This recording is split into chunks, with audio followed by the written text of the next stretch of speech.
Hello mga mesa, hello mga mare. Another vlog, another video. At ipapakita ko po sa inyo ang bahay ni Miss Carla Buado. At yan po yung kanyang harap ng bahay, mga meses, mga mare. Ito pinasa compound din ng kanyang The Palm Inland Resort. Located at Barangay Abiawin in Panta, Quezon. Ayan po yung pagpasok ng bahay niya sa kaliwa ay makikita niyo po yung dekorasyon niyang iyan. O di po baga, napakagandahan eh. Nakakatuwa po. At yan po yung kanyang salas. At sa salasit pala naman talagang kitang-kita mo na nakakaangat talaga siya sa buhay.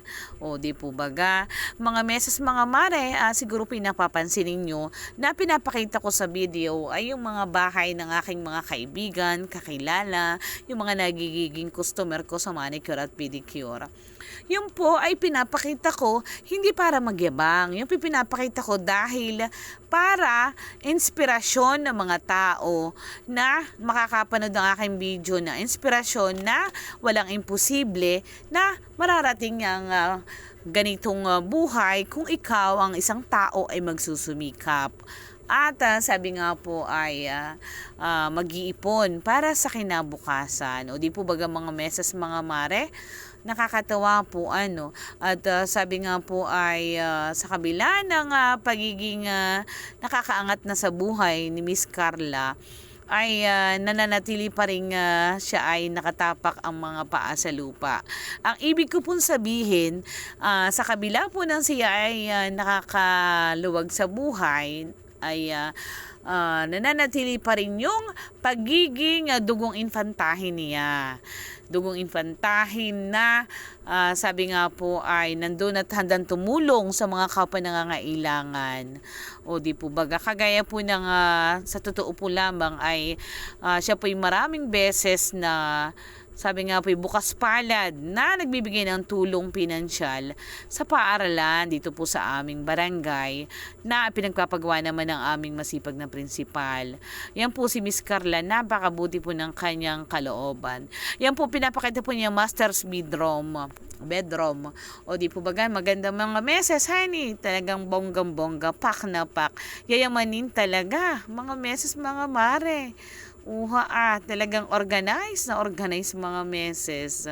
Ako po yung natutuwa. Habang po kayo nagbibideo diyan, ay ako pitunto ang mga meses, mga mare. Sabi ko ay nakakatuwa naman na tayo ay may kababayan na mga ganyan na nakakaangat sa buhay.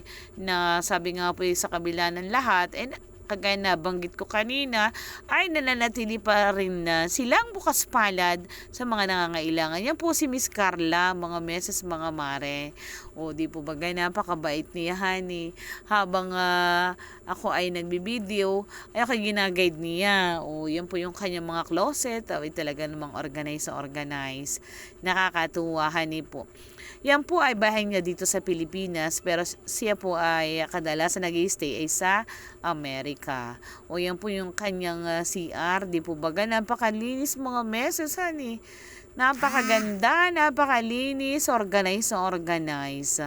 O kaya mga meses, mga mare, at sabi nga po ay wala daw pong imposible, o ulitin ko, walang imposible, basta di kayo nagsusumikap.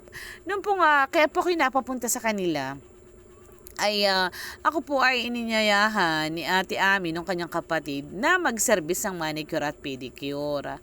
Ay diin nga po ako pumunta sa kanila. Habang naglilinis ako ng kuko kay Ate Ami, ay nabanggit po nung kanyang kapatid. Sabi po nung kanyang isang kapatid na, alam mo po baga na si nanay, yung nanay daw ni na Ma'am Carla, at saka ni na Ate Ami, ay ang hanap buhay din daw po ay mag-manicure at mag-pedicure. Dati, nung kabataan pa na kagaya ko. Ibig sabihin, kagaya ko ng hanap buhay. O di po baga, walang imposible. Ano po? At ngayon po ay, sabi nga po ay siya ay nagkaroon ng mga anak na ganayan, na mga sabi nga ay nakakaangat na sa buhay dahil sa nairaos niya ang kanyang mga anak na pag-aral, kaya nagkaroon ng magandang buhay. Kaya napakahalaga po na tayo ay magpaaral ng mga anak para po pagdating ng araw ay sabi nga po ay meron silang magandang kinabukasan. Ay kaya po ako'y nagpapaaral ng aking mga anak para sila po meron ding magandang bukas. O di po baga mga meses mga mare?